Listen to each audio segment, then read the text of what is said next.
Hi,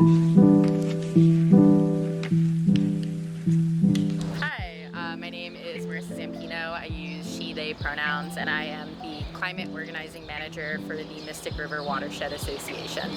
What inspired you to advocate for environmental justice?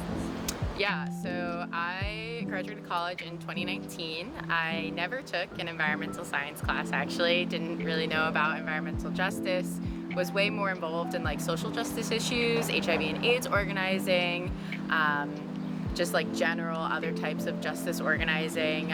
But when I graduated, I did an AmeriCorps service year in Atlanta where I was working with black and brown kids in the downtown area and also area of Atlanta where there are a lot of historical black colleges and universities, and really starting to see the injustices based along, racial lines from redlining and in our education system. So I was like, wow, this is like really, really bad. It was a lot of service work doing that. I was like running STEM programs, which is how I first learned about environmental justice, and literacy programs, but it really was like not changing anything. Like it's good work to do, but it's not changing a system or doing anything. So I really was like, I gotta get involved and figure out how I can, change laws or help people actually change their lives rather than just a volunteer program. So I found a job as a youth organizer, registering people to vote for the 2020 election during COVID, and that was really fun and really cool. Helped over 50,000 people get registered to vote. And then I stayed on after the election and started working as a renewable energy organizer and lobbyist, housing organizer and lobbyist, but really, really got inspired by the young people I was working with who were really, really, really passionate about the environment and environmental justice in general. Hi, Marissa. Hey, Nellie, how are you? Good, how are you? Good. Do you think the Malden community is doing enough to address rising urban temperatures?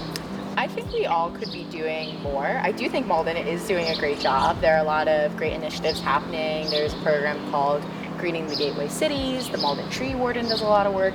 The city does a lot of work. Friends of the Malden River. There's a project called Malden River Works that's putting in a climate resilient park. And a lot of nonprofits that even aren't environment related are wanting to get involved in heat work because they're seeing how big of a problem it is. But at the end of the day, again, we could be putting in more trees. We could be putting in more shade structures, more water fountains, and a lot of other things that are very, very easy things to do. But it takes a lot of people getting involved and just knowing about the issue and wanting to act on it.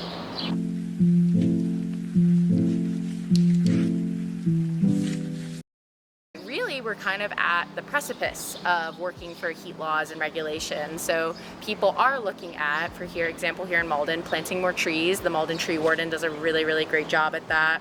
Putting in more water fountains, cooling centers. Can we have more pools? Can we have more splash pads? But none of these have really been like fully implemented yet because really people have started to take heat seriously in the last 5 or 6 years. Hey Marissa. Hello. How have the goals of this project changed over time as you worked more closely with residents and community partners? Yeah, I think overall it's really just seeing that people want very, very simple, basic things like trees, like water, like shade. We're not looking at a huge technological breakthrough. These are just basic things that could happen really, really quickly if cities put their mind to it.